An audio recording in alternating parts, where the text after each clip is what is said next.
Hey everybody, Nick Monticelli here at the Troy Traffic Jam, where close to 300 different vehicles are on display, or will be, because we're here kind of early. You've got Packards and Corvettes and Roadsters, but there's one car that I promise you, for you car buffs, you're going to start drooling. Mark has been doing it for 3 years trying to get this bad boy. Good morning, Mark. This is a 1948 Tucker. It's one of 51 made. It's number 44, you said. Correct. Number 44. Okay, so for those who don't know what a Tucker is, what makes a Tucker a Tucker? These are unique automobiles. Preston Tucker began an automobile company following World War II in order to change the way Americans were able to drive. And this automobile is the result. Rear engine, the first padded dashboard, pop-out windshield, interchangeable seats, doors that are cut into the roof line for easy access, suicide back doors for easy entry. Just an amazing myriad of options that these vehicles have. Now, one of the most impressive things, and if you wouldn't mind pumping or popping the hood or the trunk, so to speak, the engine came from a helicopter. Correct.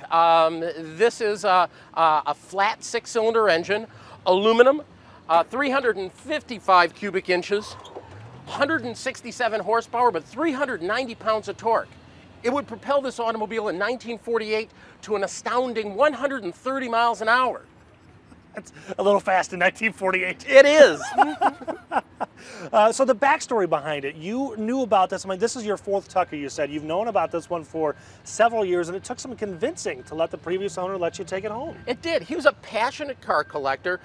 He purchased this automobile with the idea of coveting it throughout his life, and life intervened. He got busy, other things were distractions, and he wasn't able to do what he really had intended to with the automobile, and I guess I made a good case that I would be able to. So this is the first time that this Tucker has been on display for the public, at least in the past 33 years. It's been lonely in a barn for, past 3 decades. Are you so excited to bring it out and just tell the story? I am. It's fantastic. People love the story. It's an astounding automobile with great history, and we're all passionate about interesting automobiles. The idea is, let's focus on the things that make this industry so wonderful.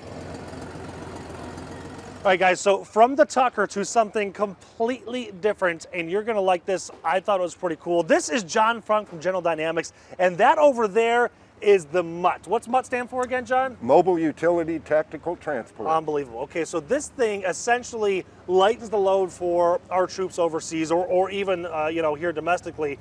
It carries all the stuff for them? Absolutely. It's a self-mobile, multi-terrain vehicle. That lightens the load literally, enabling soldiers and Marines to go further, faster, and arrive fresher. That's unbelievable. Okay, so Ray is back there at the controls. I understand you've got 2 modes to this. The first is the tether mode, where it just follows behind, right? Yep, in the tether mode, Rail put it in tether operation right now. The tether will follow the operator once connected and maintain about a 2-meter distance. Okay. And it senses all movements of the operator regardless of direction. And it seems like it's pretty responsive too. I mean, he's just turning and it does it automatically. It is highly responsive.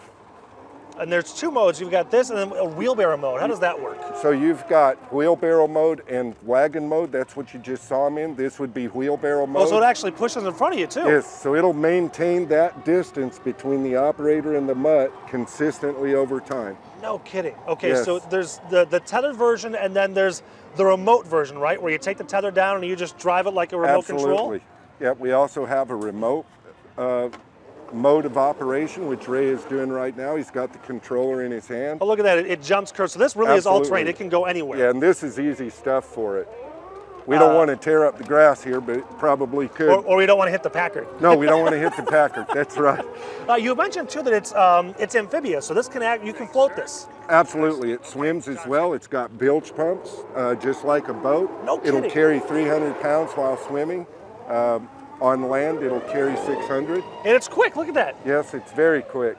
Moves fast, 8 miles an hour. 8 miles an hour. Absolutely.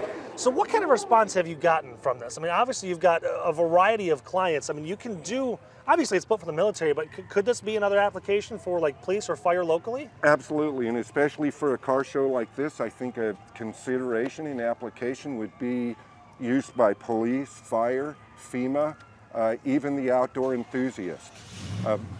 Take it hiking. A hunting guide. a guide of some sort in the wilderness. You lighten your load. Unbelievable. The All right. purpose is multifunctional. John, thank you very much. We appreciate that. Yep. I'll take 2 of them.